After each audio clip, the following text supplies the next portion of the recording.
Yeah, you keep them on. Okay.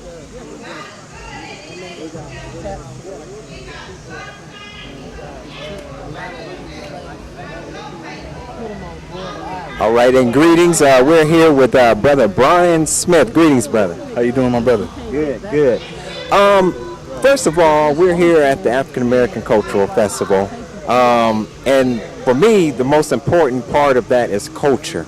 Can you tell us about your feelings about this African American Cultural Festival and our culture in general? Oh, I thoroughly love it. It's a great production this year. Definitely working on building it and raising the conscious level of everybody involved. I mean, we live in a world that has so many distractions that we forget what we should really be focused on. And not to tell anybody what to do, but I look at it in terms of what's constructive and what's not constructive. And when we kind of stop what we're doing and just think, we can clearly see the difference. So we need to learn how to really just harmonize with everybody, but especially amongst ourselves. If you really study how the world works, when we get our community together, we can be self-sufficient and then contribute. But right now, we're just not there yet, and that should really be a focus for everybody to see the bigger picture. Now, you talked about the bigger picture, and one of the things that we were discussing before we started the camera was harmony, or harmony within our community. Can you tell us what's your understanding of harmony? My thing with harmony is everybody has a different value system, but I think within anybody's value system, you should be able to function productively no matter where you live.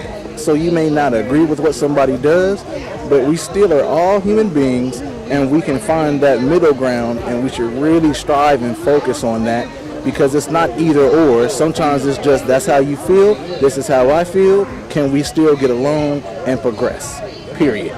That's how I feel. That's how I feel about it. I definitely agree, because I think what Brother Brett, who is a part of the Dayton Harmony Coalition, one of the things that he said was the reason why I call it the Dayton Harmony Coalition is because when you have, he said, he gave an example of a watch, and he said within that watch there are gears. Now those gears work in harmony. They all, one's bigger, one's smaller, but they all work in harmony so that you will be able to tell the time of the day. And as a community, I think that what you're saying is absolutely true.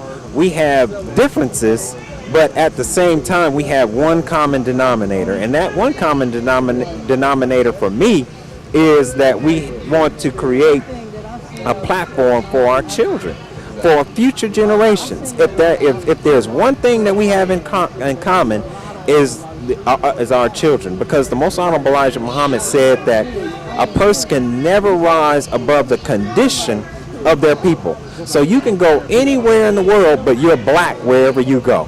You can go in the white community and try to pretend that you fit in, but whatever the condition of your people are in, that's the condition that you're in. You will be reminded swiftly, no matter what height you rise to, no matter how many zeros are in your bank account, it does not matter. You can be humbled severely if you ever forget that simple fact. It is an identifier, point blank, period. Now we have the call. The minister is calling for, the Honorable Louis Farrakhan is calling for the Justice or Else for the 20th anniversary of the Million Man March on 10/10/15, October the 10th, 2015. What are your feelings on that call for justice or else? I feel like it's necessary. I feel that it's great to see people get motivated to even have that at the forefront of their minds. We just can't forget that while it's great to have the biggest stage, especially in this country, that being the capital of the country, we always have to take that mentality right back to our local communities, because if you don't affect change there, then it doesn't matter how many times you call for it, because you're still missing the point. You can't be mad about what's going on at the federal level if you're not going to pay attention to what's going on at the local level, whether you vote or not or whatnot. You can still be a good citizen. And for things that you can't do, there are plenty that you can do. Be a good citizen, create a neighborhood as opposed to a disjointed group of people living in a specific area. Focus on being a better human being and reaching for that harmony. Don't worry about the differences, because I guarantee there are more similarities in commonalities than there is anything else. That's my take on it. All right, my brother, I want to thank you for sitting down. Is there anything that you want to close out with? Let's just keep getting better and stop thinking about me and start thinking about we. That's the biggest thing. Stop thinking about me and start thinking about we, because that'll get the wheel turning. That's my belief. Because one of the things that I was interviewing a young brother on before yourself was the whole strategy of conquer and divide. And you're absolutely right.